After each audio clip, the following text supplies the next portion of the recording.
You need room to move on after you break up with someone, and if your ex isn't giving you the space you need or you aren't pushing them away, this is going to make it very hard for the next person to trust you.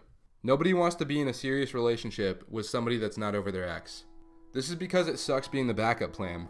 And if your ex is still consistently popping up in your DMs, dropping by, or hitting up your phone, then the person you're currently in a relationship with finds out about that, you're immediately waving red flags over your head saying, "Hey, don't trust me."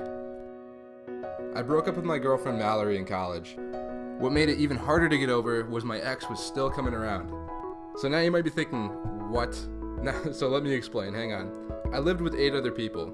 I had an apartment of 9. And Mallory's group of friends loved hanging out with my group of friends. Because of this, Mallory would sometimes come over to hang out with her friends, and I'd see her around. There were some mixed signals being sent, and I didn't know how to feel about them.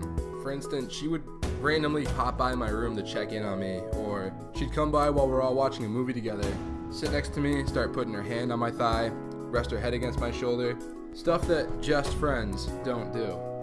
Even the night that we broke up, she put on a big scene. I went to bed alone, and when I woke up, she was there. So I didn't know what to think, but I wanted to believe there was a chance we'd be getting back together. And a part of me held on to believing that that could happen. Of course it never did. And I began moving on. I met this girl Alexis that moved into the student residence during my second year. We had been friends for a couple of months at this point, and there had been a few close calls here and there of us about to hook up, but calling it off because we didn't want to put our friendship at risk. One fateful night though, one thing led to another, and we were watching some Netflix. For the next couple of weeks, I spent every night there, and we'd be texting each other non-stop when we weren't together. Word got around our social cliques that me and Alexis were now hooking up. The news spread around, and eventually it hit Mallory and her group of friends. I don't think the idea of me moving on sat very well with her. One weekend, Mallory came by and insisted that we go out for lunch to talk.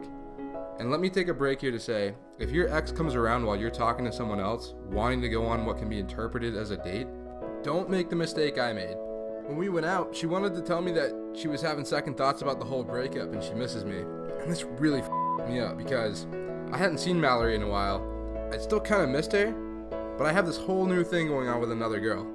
So I had to tell her there were a number of reasons why that won't work, and I went home. When I got back to the apartment, I didn't know what to think, you know? Why now? Why is Mallory all of a sudden into me again? What I didn't know was that Mallory's friends were with Alexis during this and informing her that we were out on a date together. Alexis became suspicious of me because everyone she turned to would be saying, "I don't think he's over his ex." So she went directly to the source. She contacted Mallory on Facebook to confront her. I have to apologize to you because, well, I don't know what was said between them. All I can tell you is that Alexis absolutely hated me now. Nothing I said was able to convince her that I was interested in her, and all trust between us was lost. So now not only have I hurt Alexis, but I've lost a best friend in the process. I used to play the victim on this, but you're entirely responsible for your own actions. And I should never have gone on a date with my ex-girlfriend while I was trying to get involved with somebody because we were at a point where we unspokenly agreed that we're about to jump from friendship to relationship. And you need to be able to trust that the person you're about to commit with is over their ex. Otherwise, that's not a jump that you're going to be willing to make.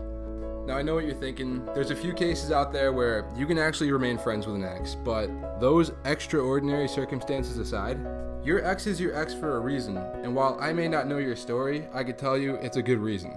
Once you start dating again, you want to be invested 100% into the future, with 0% of you left behind in the past.